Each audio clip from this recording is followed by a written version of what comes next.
Bienvenue à 180 en ligne. On est vraiment super content que tu sois avec nous, puis on espère que l'événement aujourd'hui va être inspirant pour toi. En passant, inquiète-toi pas, tous nos événements respectent les recommandations du gouvernement au moment où ils ont été filmés. Si jamais tu veux plus d'informations, tu peux consulter notre page Facebook ou notre site Internet. À tantôt!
Jusqu'à son retour, mon âme chante son amour tous les jours, tous les jours.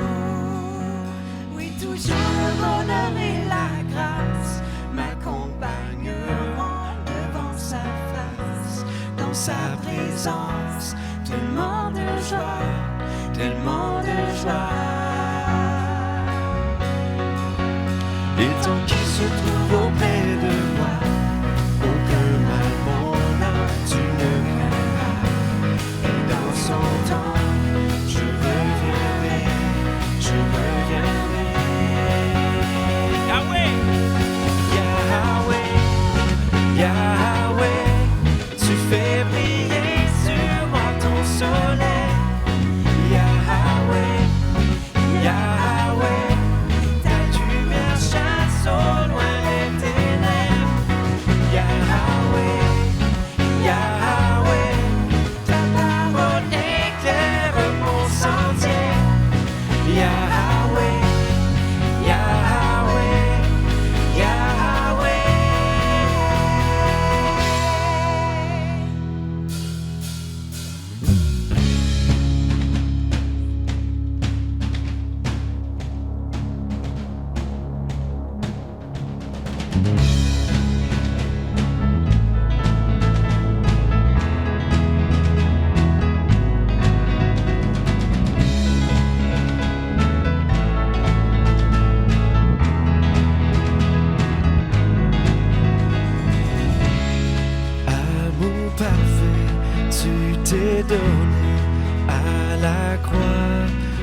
t'effacer de mes péchés. Tu t'es chargé sur le bois. C'est par ta grâce seule que je suis pardonné.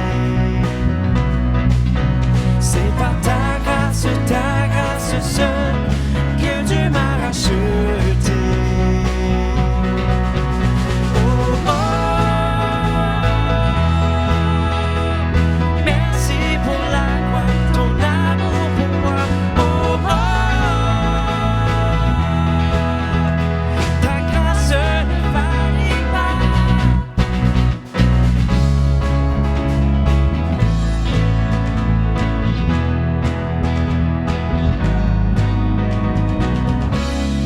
Rien ne pouvait me justifier. Ton pardon est immérité. Tous mes efforts ne suffiraient à me sauver. C'est par ta grâce seule que je suis pardonné. C'est par ta grâce seule que Dieu m'a racheté.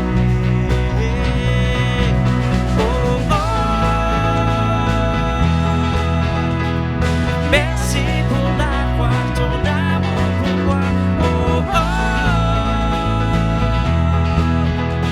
ta grâce ne faillit pas. Oh, oh, merci pour la croix, ton amour pour moi. Oh, oh, ta grâce ne faillit pas. Ta grâce justifie, ta grâce m'affranchit, ta grâce purifie, ta grâce m'offre la vie, ta grâce m'a sauvé, ta grâce m'a pardonné, ta grâce m'a comblé, ta grâce m'a libéré, ta grâce justifie, ta grâce m'affranchit, ta grâce purifie, ta grâce m'offre la vie, ta grâce m'a sauvé, ta grâce m'a pardonné, ta grâce m'a comblé, ta grâce m'a libéré, ta grâce justifie, ta grâce m'affranchit, ta grâce purifie, ta grâce m'offre la vie, ta grâce m'a sauvé, ta grâce m'a pardonné, ta grâce m'a comblé, ta grâce m'a libéré.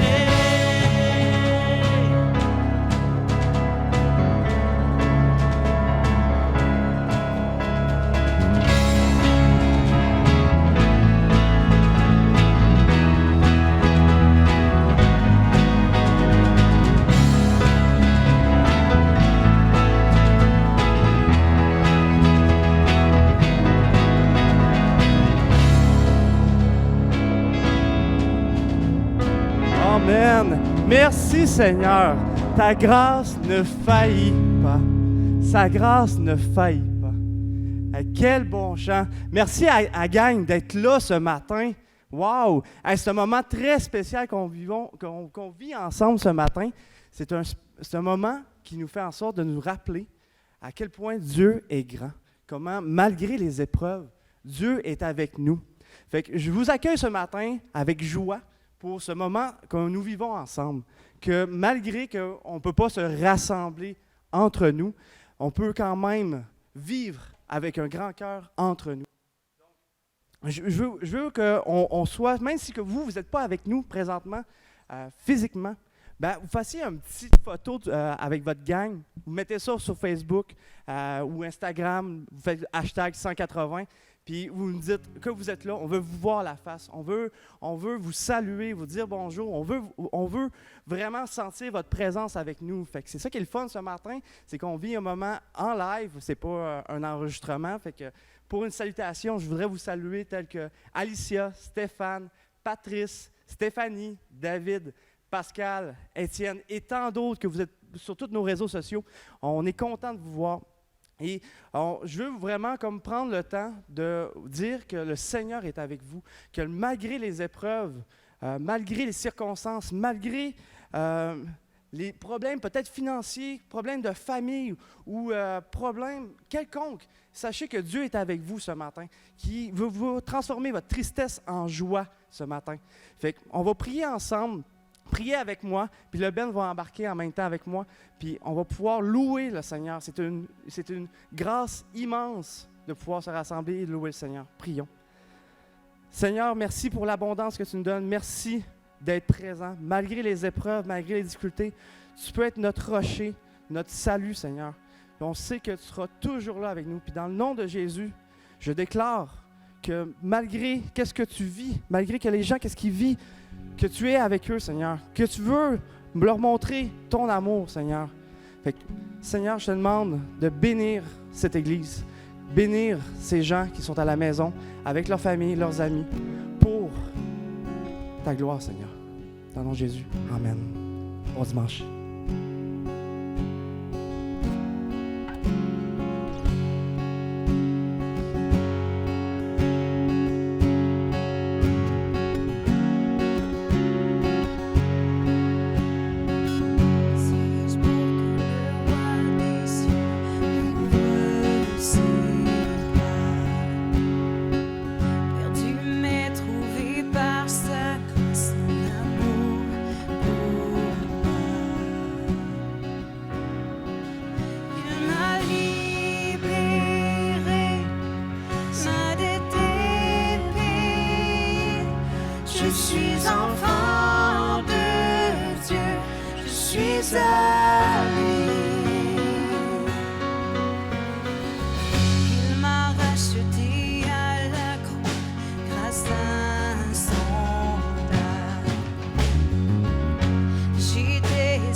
D'Habakkuk au chapitre 1, les versets 1 à 5. Voici le message que Dieu a fait connaître au prophète Habacuc dans une vision. Seigneur, je vais t'appeler au secours pendant combien de temps? Tu n'écoutes pas. Je crie contre la violence, mais tu ne sauves pas. Pourquoi est-ce que tu me fais voir le mal? Pourquoi regardes-tu notre misère sans réagir? Partout autour de moi, les gens pillent et agissent avec violence. Il n'y a que des procès et des disputes. Personne n'applique les lois. Personne ne rend la justice comme il faut. L'homme mauvais attaque celui qui est honnête, et les juges rendent des jugements injustes. Le Seigneur dit, « Observez bien ce qui se passe parmi les autres peuples, soyez étonnés et très surpris. Oui, quelque chose d'extraordinaire va arriver pendant votre vie. Si on vous raconte cela, vous ne le croirez pas. » Salut 180, j'espère que vous allez bien. Bienvenue, non pas dans mon sous-sol, mais en direct du Cégep ce matin. Merci d'être avec nous ce matin, de participer à cette rencontre qu'on a en ligne. Si vous vous joignez, David tantôt a fait la bienvenue, si c'est pour la première fois pour vous que vous joignez à nous, bien, on est content de vous accueillir, on est content de pouvoir partager ce temps-là. Vous savez, c'est un redépart un peu particulier qu'on est en train de vivre ce matin en Église, qu'on est en train de repartir. Quand je réfléchissais hier à ce qui s'est passé dans les dernières semaines, dans les derniers mois, depuis le mois de mars, en fait, ça fait 6 mois que depuis le début qu'on a été confinés jusqu'à maintenant, qu'on n'a pas pu se rencontrer, du moins en grande rencontre, où on se rencontre plutôt avec des petits groupes. Et 6 mois, mais ça a passé vite, mais en même temps, c'est long, ça fait un certain temps. Et puis hier, je partageais avec ma femme comment est-ce que, dans le fond, j'étais un peu stressé pour ce matin parce que c'est un peu comme une première. Après 6 mois qu'on a été absent dans la grande rencontre comme ça, il y a comme plein de choses à remettre en place. Puis j'avais le sentiment comme si c'était quelque chose qui débutait. Tu sais, je me souviens, la toute première rencontre en 2013, quand on s'est rencontrés. Je me souviens la veille comment j'étais stressé, comment j'ai mal dormi, comment j'ai fait beaucoup de cheveux blancs cette nuit-là.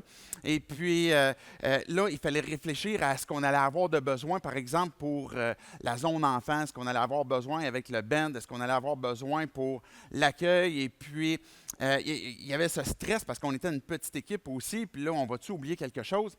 Et hier, j'étais un peu comme dans ce même mode où il fallait, quand il a fallu qu'on quitte pour le cégep, on avait amené du stock avec nous pour être capable de soit faire des choses, soit dans un studio, soit dans mon sous-sol.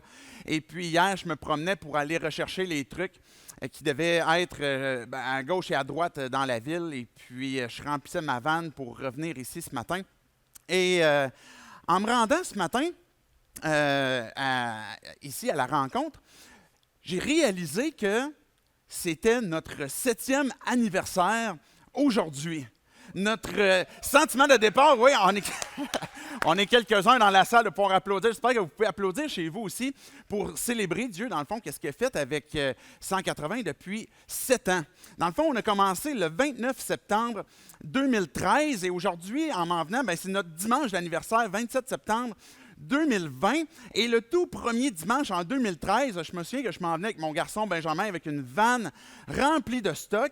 Et ce matin, je revenais encore, puis là, c'est la photo de ce matin, je ramenais ma vanne avec encore plein de stock. Et j'aime ça, ces clins d'œil-là, ce type de clin d'œil-là. Je n'avais même pas réalisé, avec toute l'activité qu'il fallait faire pour ramener les choses, repartir, je n'avais même pas réalisé que ce matin, c'était notre anniversaire. Puis je le prends comme un clin d'œil de Dieu. On a eu cette période pendant 6 mois où on a été arrêtés. Et puis, on repart et on débute une 8e année. Puis, j'anticipe que Dieu va faire de grandes choses à travers son Église, à travers 180. On a été plusieurs à rêver que Dieu va faire avancer son royaume à 180, par 180, dans la ville ici. Et puis, vous avez été plusieurs à y participer. Et au courant des 7 dernières années, il y a tellement eu de souvenirs qui se sont cumulés. Il y a tellement eu de beaux événements. Il y avait des événements de grande joie, des moments de grande joie. Plusieurs d'entre vous avaient été baptisés. Tantôt, David, qui vous faisait la bienvenue, disait, ben, mettez sur Facebook, là, si vous êtes au Instagram, vous êtes en une petite communauté, ben, postez-nous votre setup pour qu'on puisse vous voir, qu'on puisse voir où ce que vous êtes. Peut-être que certains d'entre vous avaient été baptisés. Peut-être que vous pouvez le mentionner aussi. On a été plusieurs à participer à des baptêmes. Il y a eu plusieurs événements de dimanche matin où on a célébré Jésus, où on a eu la joie, où on a, à travers même des petits groupes, à travers des groupes connexion, on a vu des vies transformées, on a vu des gens qui ont donné leur vie à Dieu, on a vu des nombreuses opérations de clin d'œil qui ont été faites dans la ville. Je me souviens la première fois qu'on avait fait une opération à la journée des câlins, d'aller donner des câlins dans la ville, des gens que je ne connais pas. C'est moins moi, ça me sort un peu de ma zone de confort.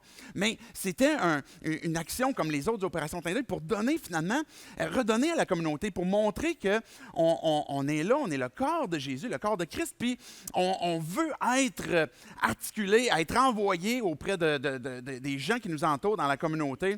Et Dieu n'a pas manqué de nous rappeler que c'est lui la source de notre joie. C'est Jésus qui est la source de notre joie. Les dimanches matins qu'on a eus, et puis même les dimanches où j'étais seul dans mon sous-sol, ou les groupes connexion, les petits groupes, puis qu'on célèbre ensemble, mais c'est à cause de Jésus, parce que c'est lui qui est la source de notre joie. Mais à travers les 7 dernières années, on a eu aussi des moments d'incertitude. Je me souviens que juste avant qu'on soit confinés au mois de mars, il y avait une date que le Cégep nous avait donnée, le 19 avril. On se grattait la tête à partir du mois de janvier, février, où le 19 avril, on n'avait aucun lieu. Le Cégep ne pouvait pas nous louer ni la salle, ni la cafétéria, ni l'agora, ni le stationnement. Et on se grattait la tête, on dit, qu'est-ce qu'on va faire? Qu'est-ce qui va arriver? Et le 19 avril, finalement, il n'y avait personne au Cégep. On était tout le monde confiné à ce moment-là. Mais ça a été des moments d'incertitude. Je ne sais pas si vous vous souvenez, pour ceux qui sont les vieux de la vieille de 180, dans les premiers dimanches, il y avait des moments d'incertitude à savoir on se rassemble où. Parce qu'on allait au Cégep, au campus de Charlebourg, puis on allait ici au campus de Québec. Et puis là, la game, c'était essayer de nous trouver. Essayer de trouver où on est. Et puis, ceux qui gagnaient, pouvaient assister en live. Fait que c'était ça là, au tout début. On avait des moments d'incertitude où on devait transiger entre les deux campus comme ça. Il y a eu des moments d'incertitude avec des manques, des fois, de personnel, des manques de bénévoles. C'est arrivé des dimanches où on se grattait la tête, qu'est-ce qu'on va faire avec les enfants ce matin? C'est arrivé des dimanches où, avec Jérémy, on se grattait la tête, qu'est-ce qu'on fait? Il nous manque des musiciens. Et puis là, David, tu peux-tu apporter ta guitare? Ça, c'est parce qu'on est vraiment dans le trouble. Si j'apporte ma guitare, c'est parce qu'il manque du monde. Il y avait des moments comme ça où, que ce soit les enfants ou que ce soit pour le band, il y avait des moments d'incertitude. Mais malgré les moments d'incertitude, malgré les moments où on ne savait pas toujours qu'est-ce qui allait arriver devant nous, comme maintenant, il y a des moments où on fait du merengue, où est-ce qu'on reste sur place, si vous avez vu la petite vidéo, où on ne sait pas qu'est-ce qui va arriver, puis encore à l'heure actuelle, dans un dimanche, dans 3 dimanches, dans 2 mois, on ne sait pas encore. Mais une chose qui est sûre, c'est que si Jésus est la source de notre joie dans les événements qu'on a eus, dans les différentes célébrations qu'on a eues au courant des 7 dernières années, mais il est aussi notre rocher en période d'incertitude.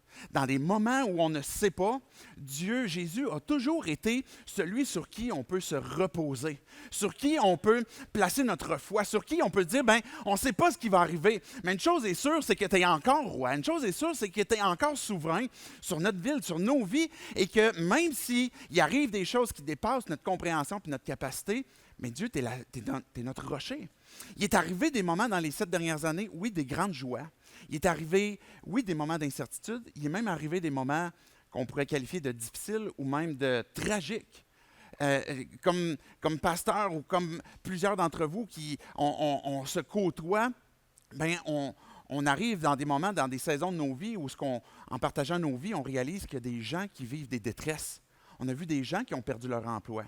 On a vu des gens qui ont eu des difficultés financières liées à ça. Il y a eu des pères, il y a eu des papas, il y a eu des mamans qui ont perdu leurs enfants de façon tragique. C'est arrivé dans les 7 dernières années. Il y a eu des circonstances qui ont fait du mal, par exemple des circonstances ou des choses du passé qui remontent et qui font mal, certains d'entre nous, on a voulu oublier, et qu'il y a ces événements tragiques qui nous sont arrivés et puis qui refont surface et qu'on va porter ensemble. L'Église, c'est plus qu'une rencontre le dimanche matin. L'Église, c'est une famille, c'est une communauté. On est des gens qui partageons la même foi parce qu'on croit au même Seigneur, on a le même Père. Mais on partage aussi des souffrances. Et on a vu dans les dernières années que ça arrive, les difficultés. Et on en est conscient. Et qu'est-ce qu'on fait dans ces moments-là? Qu'est-ce qu'on fait quand, même dans les dernières années, on a vu des gens qui ont été affectés dans leur santé grièvement. Certains ont perdu la vie, certains ont perdu, ça a été des problèmes de santé dans leur couple, où il y a eu des couples qui se sont séparés, qui se sont divorcés. C'est des moments difficiles, des moments tragiques. Et comment on garde la foi dans des moments qui sont difficiles? Comment est-ce qu'on garde la foi quand il y a des moments d'incertitude? Bien, c'est ce que Habakkuk, il pose comme question à Dieu. Puis c'est ça qui est cool, parce que peut-être que vous dites, ben, tu sais, si je crois en Dieu, ben, je ne devrais pas nécessairement adresser à Jésus, à Dieu, mes problèmes, mes remords, mes incompréhensions, même mes frustrations. Et on a dans la Bible, Dieu, on appelle la parole de Dieu. Dieu nous a donné un livre dans sa parole où on a un gars qui s'adresse à Dieu et puis qui va lui donner ses incompréhensions. Et Dieu, qu'est-ce qui se passe? On voit les difficultés, on voit les souffrances, on voit les incertitudes, puis on dirait que tu n'agis pas. Vous savez que c'est une des questions que les gens, si vous ne croyez pas en Dieu, c'est une des questions principales que vous avez. Pourquoi est-ce que si Dieu est tout-puissant? Pourquoi est-ce que si Dieu est vraiment absolument bon, qu'il laisse le mal autour de nous se faire? Puis si vous ne croyez pas en Dieu, ça peut être pour vous une difficulté justement de placer votre confiance en Dieu à cause de ça. Mais ce qui est le fun avec Habakkuk, c'est que c'est un croyant. C'est un croyant qui adresse à Dieu le fait que je ne comprends pas Dieu. Parce que vous pouvez avoir aussi, même si vous êtes croyant, ces mêmes questions que, ben, comment est-ce qu'on fait Dieu pour te faire confiance quand ça va mal autour de nous? Et dans le fond, Habakkuk, en répondant aux questions, ben, on voit comment est-ce que Dieu va fortifier sa foi. À travers le texte d'Habakkuk, on voit que, dans le fond, je relis les trois premiers, en fait, je vous lis trois versets, le verset 2, 3 et 4, qui expriment justement le cœur d'Habakkuk envers Dieu. Il va dire, Seigneur, je vais t'appeler au secours pendant combien de temps? Tu n'écoutes pas. Je crie contre la violence, mais tu ne sauves pas. Pourquoi est-ce que tu me fais voir le mal? Pourquoi regardes-tu notre misère sans réagir? Pourquoi autour de moi, les gens pillent et agissent avec violence? Il n'y a que des procès et des disputes. Personne n'applique la loi. Personne ne rend la justice comme il faut. L'homme mauvais attaque celui qui est honnête et les juges rendent des jugements injustes. Est-ce que ça se peut que vous avez cette même pensée? Est-ce que ça se peut que vous avez les mêmes questions? Qu'est-ce qui se passe, Dieu? Pourquoi est-ce qu'il y a des difficultés autour de nous? Pourquoi est-ce que ces choses-là arrivent? Et ce que Dieu il nous dit, ce que Dieu nous invite à travers le livre d'Habakkuk, à travers ces premiers versets, c'est « Exprime-moi ce que tu as sur le cœur. Dis-le-moi. » Dieu nous invite à lui parler. Il est la source de notre joie. Il est notre rocher, mais il est celui qui est prêt à nous écouter. Celui qui n'a jamais rebuté, qui n'a jamais fermé la porte à quelqu'un qui a des incompréhensions, quelqu'un qui a des frustrations, puis qui dit, ben j'ai besoin d'en parler, Dieu. Qu'est-ce que vous faites quand ces difficultés-là arrivent? Dieu, il t'invite à lui parler. Dieu t'invite à lui adresser, puis pas avec un jargon religieux. On voit comment est-ce qu'Habakkuk s'est adressé à Dieu avec quelque chose de cru, quelque chose d'authentique, quelque chose de vrai. Et vous savez que ça, c'est une des distinctions majeures qu'il y a entre avoir une pratique religieuse artificielle, sec, ou on va faire une pratique religieuse qui est bien polie, que tous les mots sont bien roulés en R, et puis qu'on va avoir une déconnexion de notre cœur avec celui de Dieu. Comparativement à une relation qu'il peut y avoir entre un enfant et son papa. Je ne comprends pas, papa, pourquoi? Je ne comprends pas pourquoi est-ce que tu laisses le mal. Je ne comprends pas pourquoi est-ce que je vois, on appelle au secours, puis tu n'agis pas. Il y a quelque chose d'authentique, quelque chose de vrai, et quelque chose que Dieu t'invite à lui parler. Peut-être que c'est des amis qui t'abandonnent. Peut-être que c'est des proches qui t'abandonnent. Peut-être que c'est ta santé qui flanche, ou tu ne comprends pas qu'est-ce qui arrive. Peut-être que c'est ton emploi, ou ce que tu as été mis dehors, ou ce que tu es injustement traité. Peut-être que c'est des circonstances, que ce soit financières ou que ce soit de différents aspects qui te font du mal, puis que Dieu il t'invite, bien, dis-le-moi, parle-moi-en, exprime-moi-le.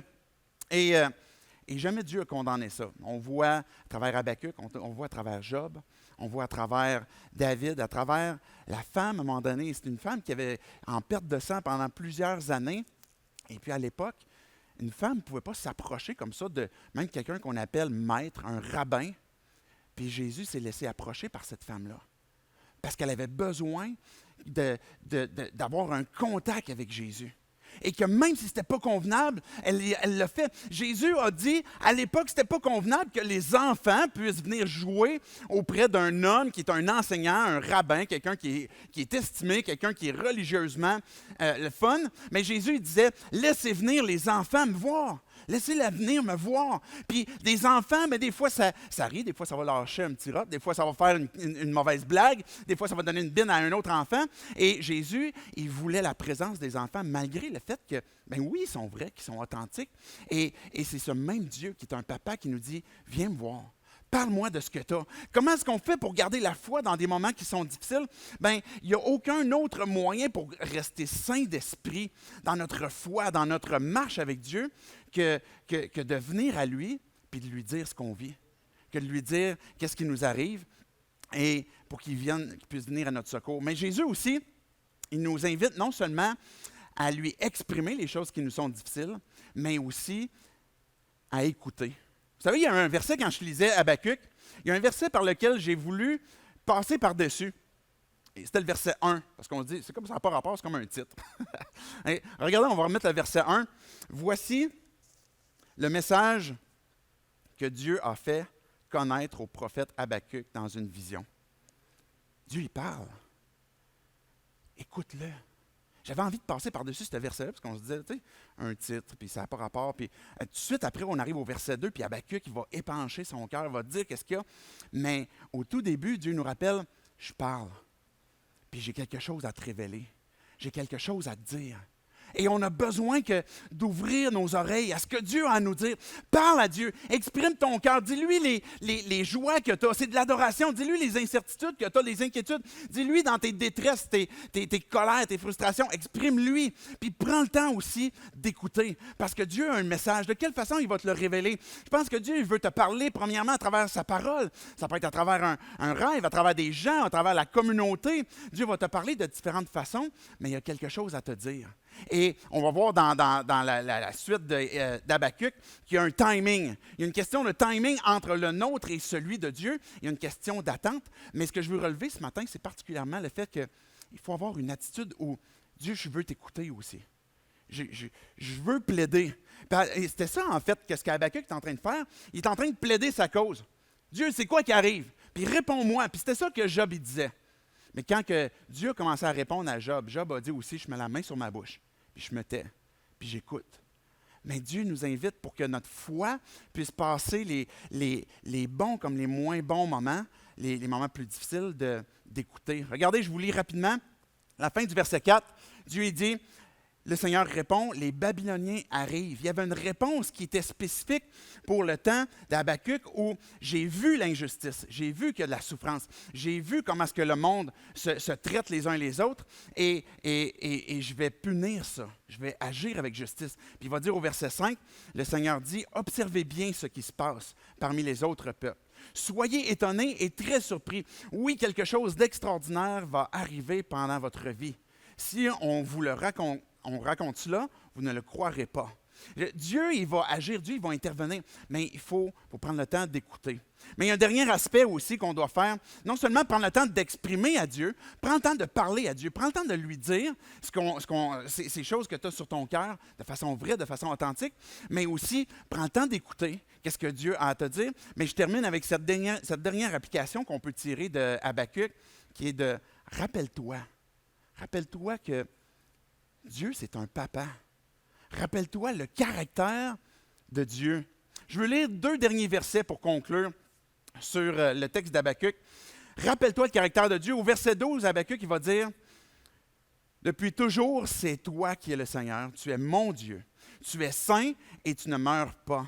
Seigneur, tu as choisi les Babyloniens pour nous juger. Toi, mon solide rocher, tu les as chargés de nous punir. Tu as les yeux trop purs pour regarder le mal. Tu ne peux pas accepter de voir le malheur. Pourtant, tu regardes sans rien dire ceux qui trompent les autres. Quand les gens mauvais détruisent ceux qui sont plus justes qu'eux, tu ne dis rien. » Habakkuk continue d'avoir ce discours avec Dieu. Et puis, dans le tout premier verset que je vous ai lu, au verset 12, il est en train de dire, « Mais je te connais, Dieu. Je sais comment est-ce que tu es.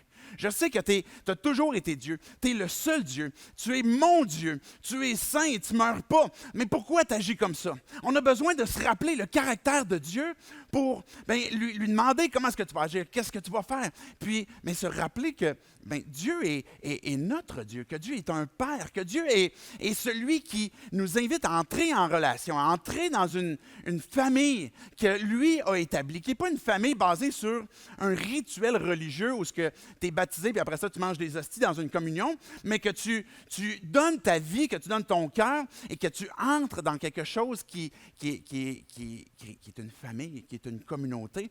Et ça donne l'occasion de se rappeler que, mais si Dieu n'est pas juste un roi dans le ciel, mais qu'il est un papa, ça va nous aider à garder notre foi quand les moments difficiles vont arriver. Je me souviens quand j'étais jeune, on avait à la maison une grosse table en bois. De mémoire, là, je dirais en chêne. Là. C'est quoi le bois le plus pesant qu'on peut avoir? Là? Je ne sais pas. En tout cas, c'était comme une grosse table vraiment lourde. Puis je me souviens les matins où mon père sortait une grosse Bible. À l'époque, tout était gros. Mon père, il avait une grosse barbe. Il avait une grosse Bible. Il avait une grosse table. Et puis là, les matins, il nous lisait un passage dans la Bible. Et puis, dans la réalité, ça pouvait peut-être prendre 5 à 7 minutes. Puis dans ma réalité, j'avais l'impression que c'était une éternité. C'était tellement long. Mais je me souviens, malgré dans ces moments-là, que entre les enfants, on se regardait, puis on n'était pas toujours, vraiment pas souvent attentifs à ce qui était lu.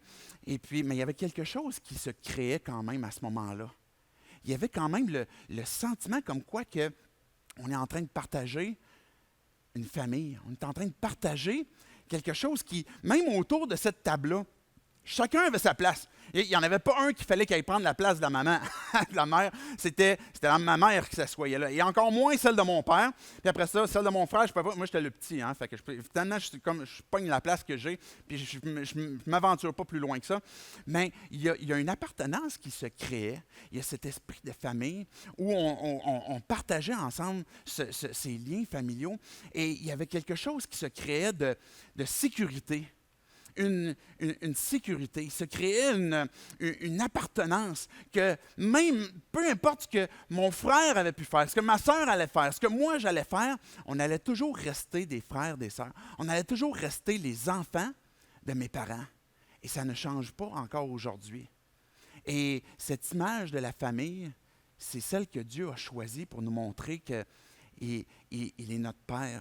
Il est celui qui, pour nous faire entrer dans sa famille, qui est prêt à pardonner le mal que nous-mêmes on génère. Parce qu'on voit le mal autour de nous, puis on peut s'exprimer sur le mal que l'on voit, mais à un moment donné, on peut réaliser que je contribue à ce mal-là. Moi aussi, j'ai besoin d'être pardonné. Moi aussi, j'ai besoin d'être sauvé. Et que si Dieu agit avec justice autour de moi, il le fait aussi avec moi.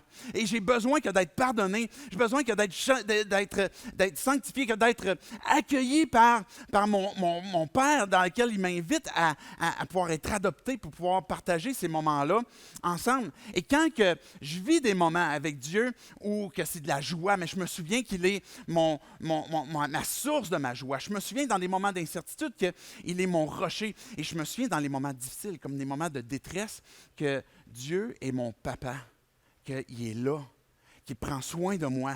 Et que, comme on l'a chanté tantôt, qui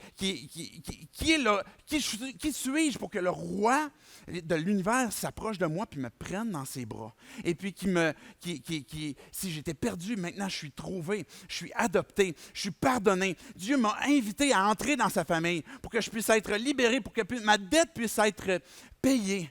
Et ces vérités-là font en sorte qu'on sait qui nous sommes. Je fais partie de la famille. Mon Père est Dieu et mon papa. Et je sais qui je suis. Et j'ai ma place autour de la table parce que je sais qu'il n'y a rien que, peu importe ce qui va arriver dans mon monde, dans le monde sur Terre actuellement, quand que mes yeux sont placés sur Dieu, que je peux lui exprimer mes colères, mes frustrations, que je peux écouter ce qu'il a à me dire, mais que je me souviens que c'est mon Père et qu'il va manquer en rien puis qu'il va prendre soin de moi. Je vous laisse avec le band pour qu'on puisse se rappeler ces vérités, les faire descendre dans notre âme et puis qu'on puisse ensemble célébrer et glorifier Dieu.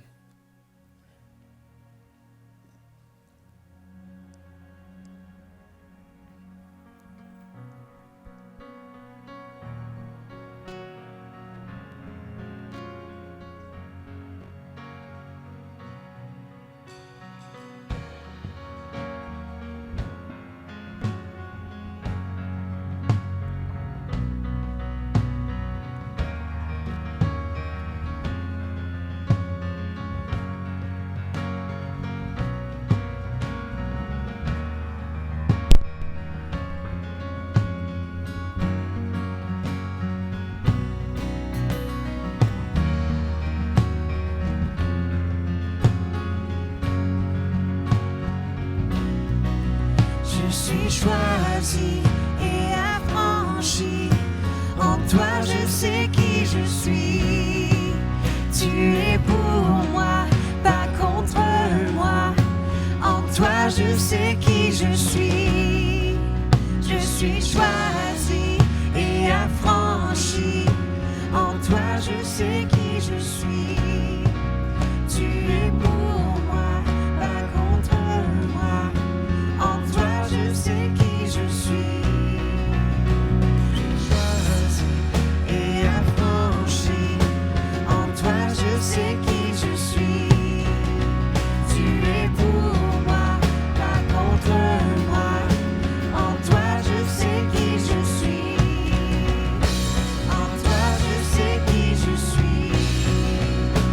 En toi, je sais qui je suis. Oui, en toi, je sais qui je suis. Il m'a libéré, ma dette est payée. Je suis enfant de Dieu, je suis à lui. Et dans sa maison, j'ai trouvé ma place. Je suis enfant de Dieu, je suis à lui.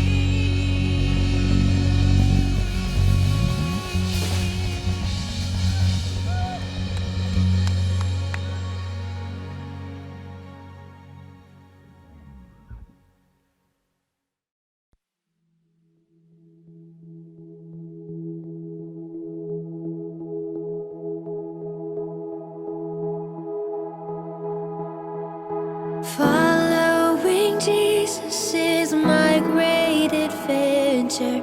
Following Jesus means I'll put him first. He is the light guiding me through the darkness. Following Jesus, the hope of the world.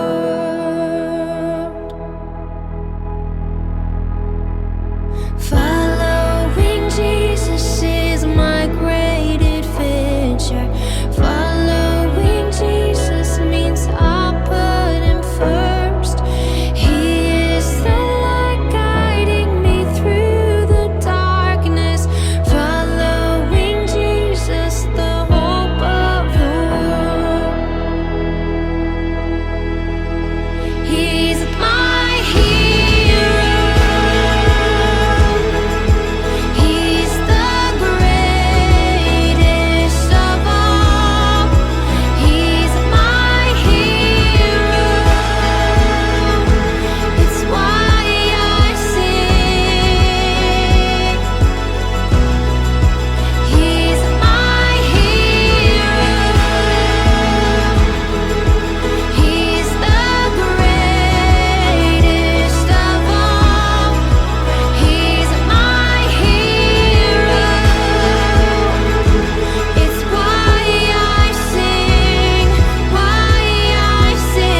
Que les gens loin de Dieu découvrent la vie en Jésus-Christ, c'est notre plus grande motivation à 180. Tu veux contribuer et donner pour cette mission? C'est super simple! Prends ton cell et texte au 77977 le mot « Église 180 » et clique sur le lien qui te sera envoyé.